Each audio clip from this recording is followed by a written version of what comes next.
The first time I ate someone's grief, it was an accident. My aunt had just died, and my cousin couldn't stop crying at the funeral. She clutched her mother's wedding ring so tight her knuckles grew white. When she hugged me, she pressed the ring into my palm. "I can't look at it anymore," she said. "Just take it away." I slipped it into my pocket, and something strange happened on the drive home. A warm sensation spread through my gut, like I'd swallowed a shot of good whiskey. By the time I parked in my driveway, I felt freaking amazing, light, almost euphoric.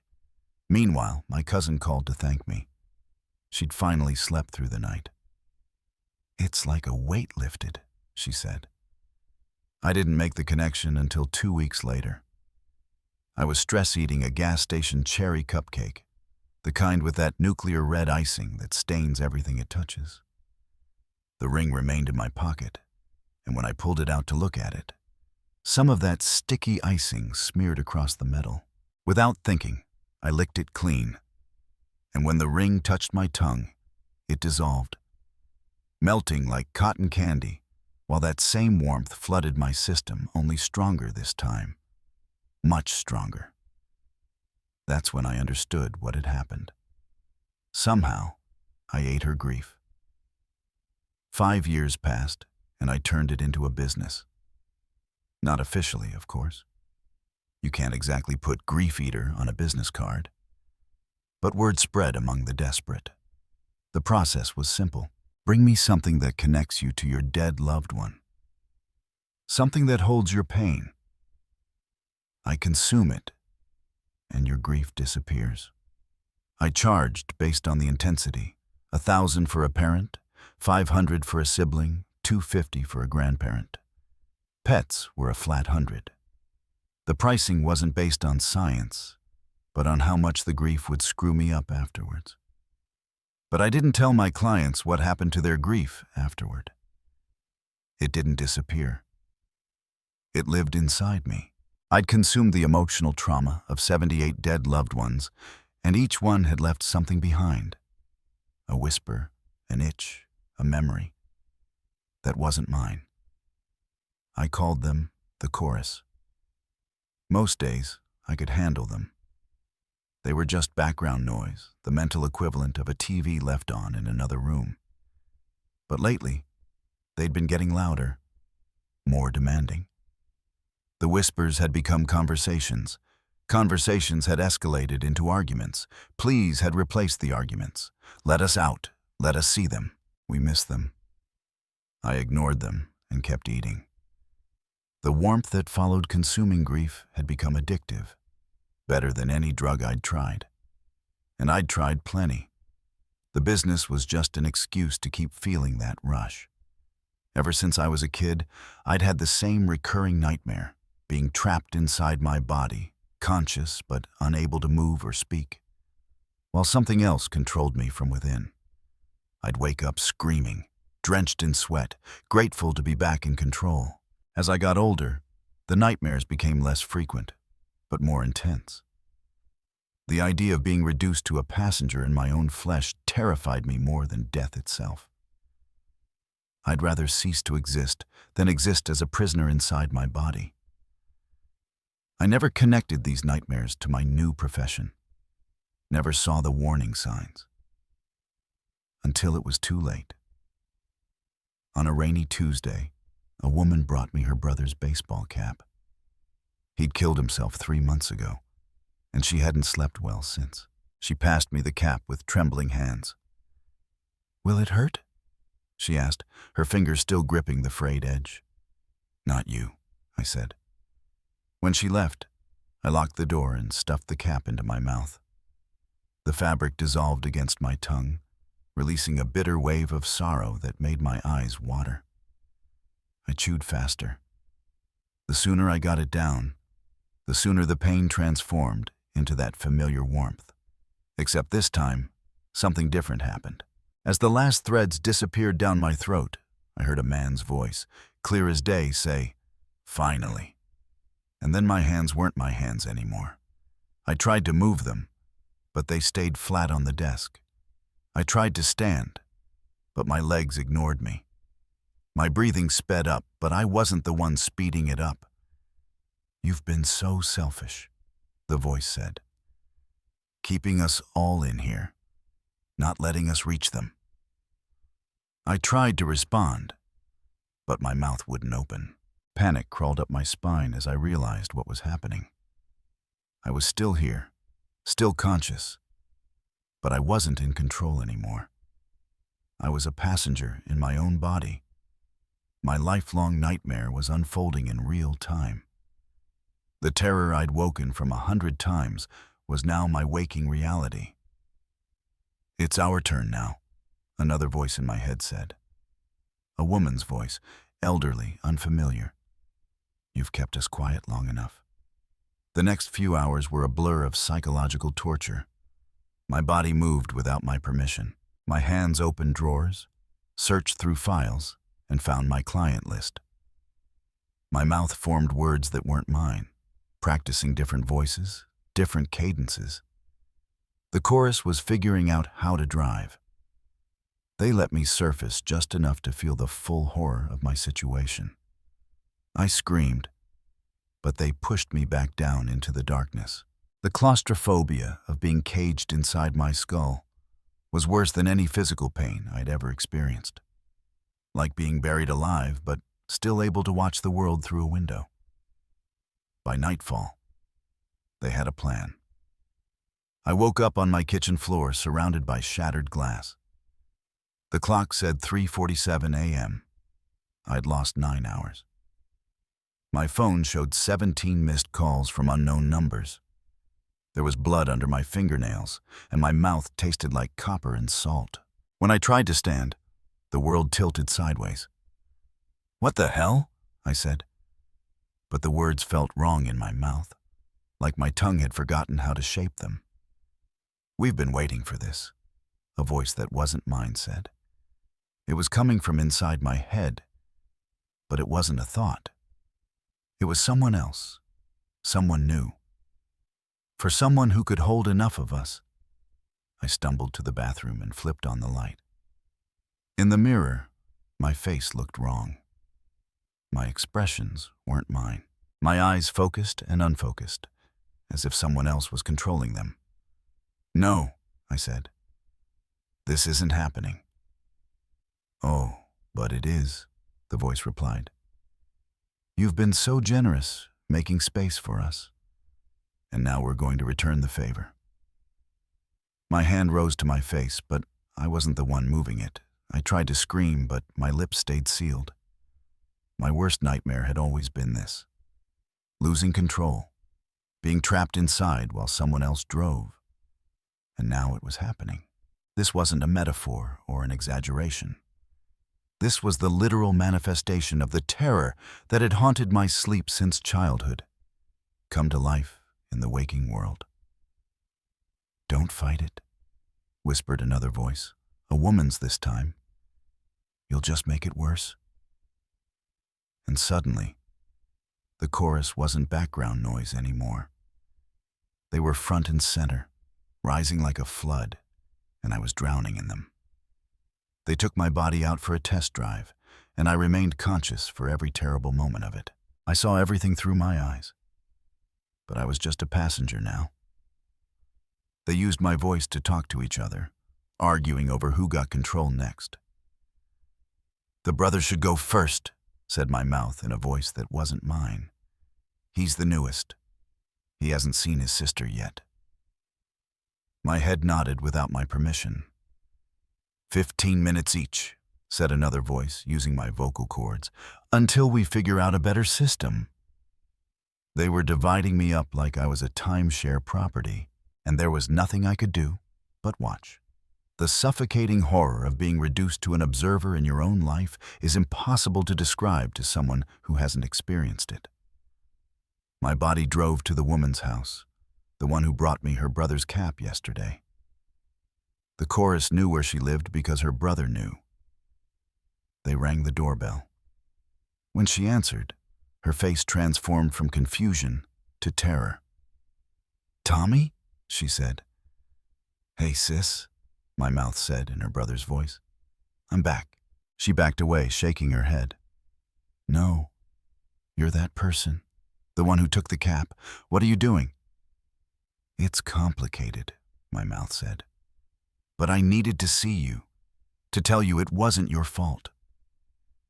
They were using me like a puppet, and I couldn't even scream. Every childhood fear of possession, every adult anxiety about losing autonomy, it was all playing out in high definition. This wasn't just a nightmare. It was the nightmare that defined me. The woman was crying now.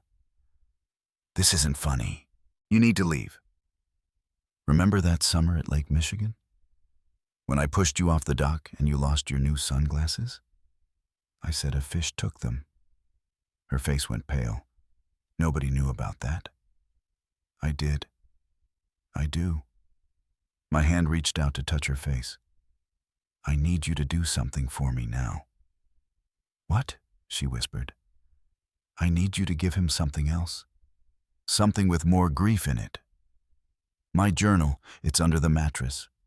No, I screamed inside my mind. Don't listen to him. But of course, she couldn't hear me. Nobody could. I sat trapped in the passenger seat of my body, watching as they used me to collect more grief, more memories, more souls to add to the chorus. Over the next 3 days, they visited 7 of my clients. Each time, the newest member of the chorus took control to convince their loved ones to hand over more grief-soaked items. Some were suspicious, but most were so desperate to believe they were communicating with their dead that they did whatever we asked. The pattern remained the same. My body would show up unannounced. My voice would say things only the dead person could know. My hands would take whatever they offered: journals, photographs, wedding rings, even clothing. And then my mouth would consume them, adding each new voice to the chorus. With each new object I consumed against my will, the chorus grew stronger. I felt myself shrinking. Compressed into a smaller and smaller corner of my mind, the nightmare was consuming me, becoming more real with each passing hour. By the 4th day, I only got control for minutes at a time, usually when they were sleeping. During these brief windows, I tried everything to fight back: pain, alcohol, even smashing my head against the wall. Nothing worked. They just laughed and took back control, their voices overlapping in a discord of mockery. The only time they let me surface was when they needed me to know something. Like tonight, as my body lay on my bed, staring at the ceiling with eyes that no longer belonged to me. We're going to the cemetery tomorrow, explained the first voice, my cousin's mother. We've decided it's time to expand our operation. What do you mean? I thought at them. Fresh grief is the sweetest, said another voice. We're going to find those in mourning and offer our services directly. No, I thought. I won't let you. They laughed, a cacophony of unique tones all using my vocal cords. You don't have a choice anymore. You're just the vessel now. And I realized they were right. I'd been so focused on fighting for control that I hadn't considered the alternative. Maybe I couldn't drive anymore, but I could still crash the car. While they debated their plans, I reached deep inside myself, to the place where my own grief lived. Not their grief, mine. The pain I'd been running from my whole life. I found the memory of my father's death, the overdose I discovered when I was 14, my mother's suicide 2 years later, the friend who died in my apartment while I was out buying more drugs for us. All the grief I'd never processed, never acknowledged, never consumed. I pulled it up like poison from a well, and before the chorus realized what I was doing, I turned it on them. Grief is a living thing. It grows, changes, evolves. And when you feed it, it gets stronger. My grief flooded through the mental space the chorus occupied. As the grief-feeding entities touched them, They screamed, entities unfamiliar with grief themselves. They'd only been the echoes, the impressions left behind. Never had they been the source. "Stop!" they shrieked as my grief engulfed them. "You wanted grief," I told them. "Here it is, all you can eat."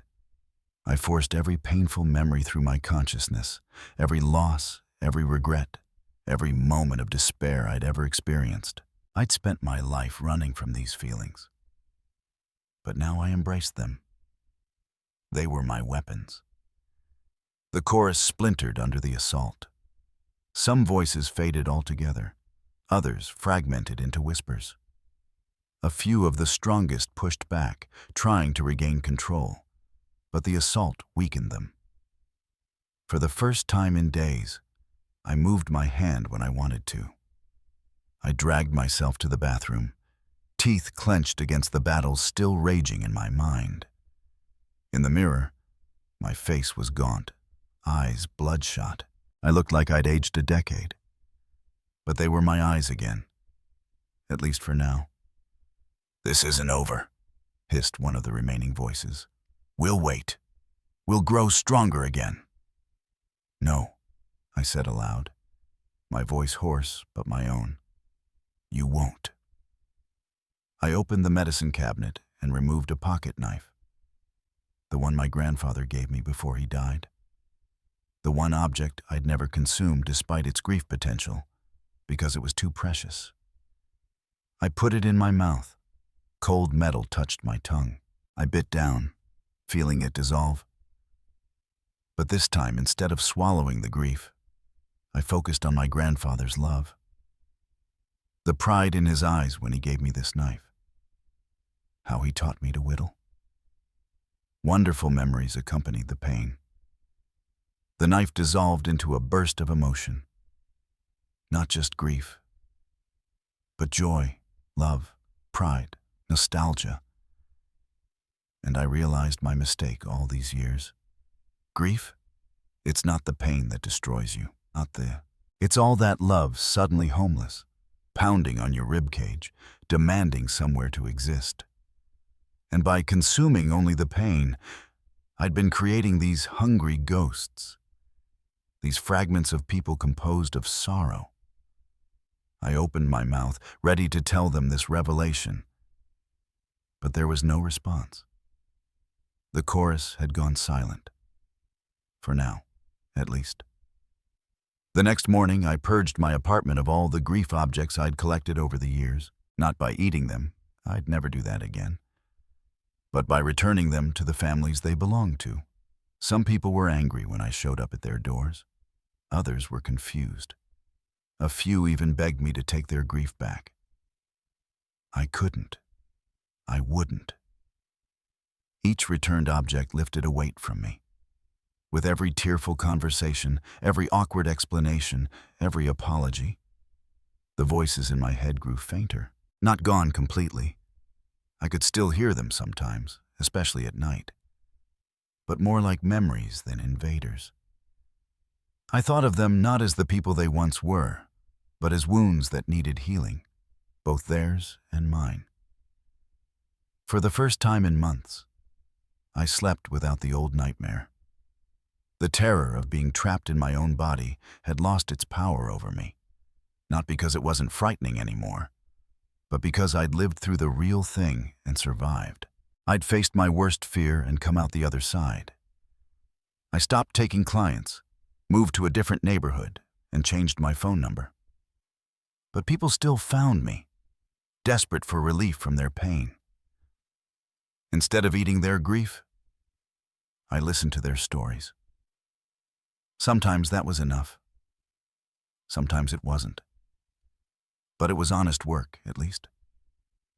A week after my liberation, a man brought me his daughter's teddy bear. Cancer. She was 7. "Can you take it away?" he asked, tears streaming down his face. "I can't live with this pain." I sat with him for hours as he talked about her favorite ice cream flavor, the way she insisted on wearing mismatched socks, How brave she was at the end. Before he left, I told him the truth, that grief is just love with nowhere to go. That the pain he felt was the other side of how much he loved her. That healing doesn't mean forgetting. Keep the bear, I said. She loved it, and you loved her. Let it hurt for now. Eventually, it'll hurt less. But you'll still have the love. As he walked away, clutching the bear, I felt something shift inside me. A few more voices in the chorus faded, replaced by a peaceful silence. I still don't know exactly what I am or how this strange ability works, but I know what I'm not anymore. I'm not a grief eater. I'm just someone who's learning, finally, to digest my own my